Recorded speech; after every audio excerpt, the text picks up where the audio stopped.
आपण पिण्याचे पाणी हा पाठ शिकलेला आहोत आणि या पाठामध्ये आपण शिकलेलो आहोत की पाण्यामध्ये काही वस्तू विरघळतात आणि काही वस्तू विरघळत नाहीत।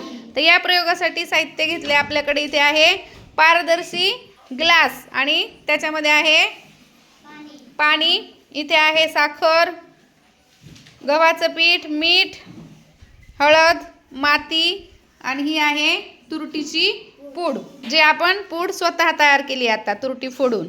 तर मी आता या शिवदत्त ये,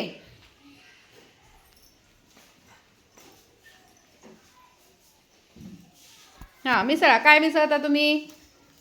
हां मिसळा।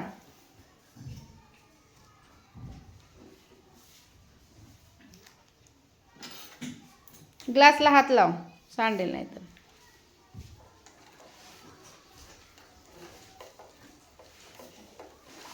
हां धैर्यशील ये,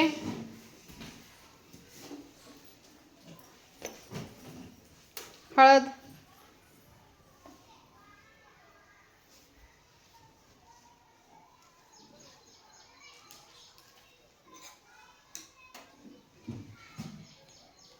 बघा हळदीने पाण्याचा रंग कसा झाला? पाण्याला रंग आहे का? नाही। पण हळद टाकल्यावर कसा झाला?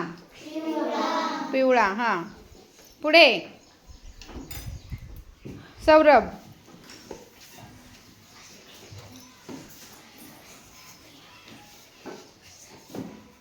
काय टाकतोयस तू? मीठ। टाका।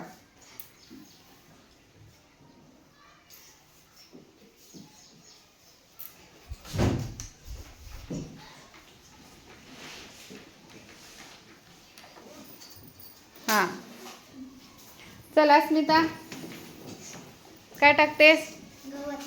गव्हाचे पीठ।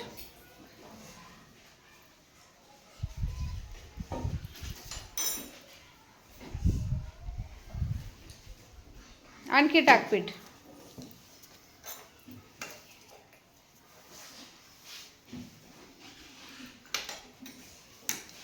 हां राहू दे, ठीक आहे। चला पुढे राघव, काय टाकायचं राहिलं त्यातलं? तुरटीची पूड। आता तुरटीची पूड हाताने टाक, कारण त्या चमच्याला पीठ लागले।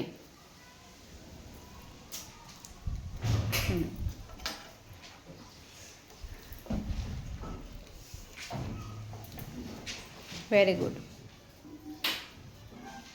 चला पुढे। हां हेमंत, आता तू काय टाकतोय? माती। मातीसाठी त्या बरणीत पाणी आहे, त्यामध्ये टाक। बरणी पुढे घे, ग्लासांच्या मागे। हां घे। आणि काय टाकतोय तू? माती टाक। कोणती माती आहे ही? लाल माती।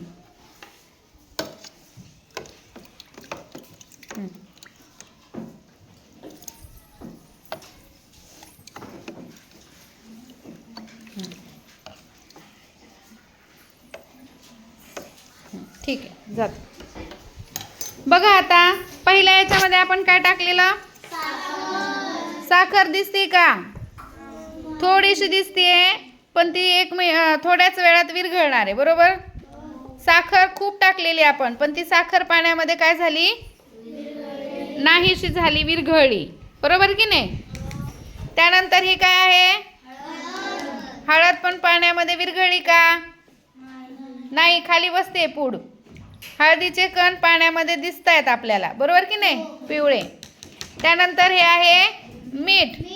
मीठ पाण्यामध्ये विरघळले, हळदीचा चमचा असल्यामुळे थोडासा तिथं कलर आला त्याला, पण मीठ दिसतंय का याच्यामध्ये? नाही, मीठ पूर्णपणे पाण्याशी एकरूप झाले, विरघळले, बरोबर की नाही? ही साखर पण झाली। आता याच्यामध्ये आपण गव्हाचं पीठ टाकलं होतं, बरोबर आहे? तर गव्हाच्या पिठांच्या वरती गाठी झालेल्या आहेत आणि खाली हे पीठ जाऊन बसले, पिठाचे कण पाण्यामध्ये आपल्याला दिसत आहेत, म्हणजे ते विरघळले का पाण्यामध्ये? नाही। इथे आहे तुरटीची पूड, बरोबर? थोडी तुरटीची पूड आपण टाकलेली आहे आणि ती सुद्धा पाण्यामध्ये काय झाली? विरघळत आहे, हे की नाही? थोडे कण थोडे मोठे मोठे असल्यामुळे ती पटकन नाही, पण ही तुरटी पाण्यात विरघळलेली आहे। याच्यानंतर आपण पाण्यात टाकली आहे माती। माती विरघळली का? नाही, ती पाण्यात दिसते आपल्याला तिचे कण. म्हणजे पाण्यामध्ये कोणत्या वस्तू विरघळल्या?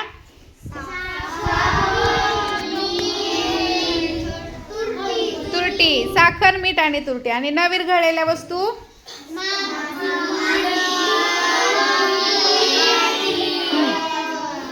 माती, गव्हाचे पीठ आणि हळद या गोष्टी पाण्यामध्ये विरघळल्या नाही. यावरून काय सिद्ध होतं की काही वस्तू पाण्यामध्ये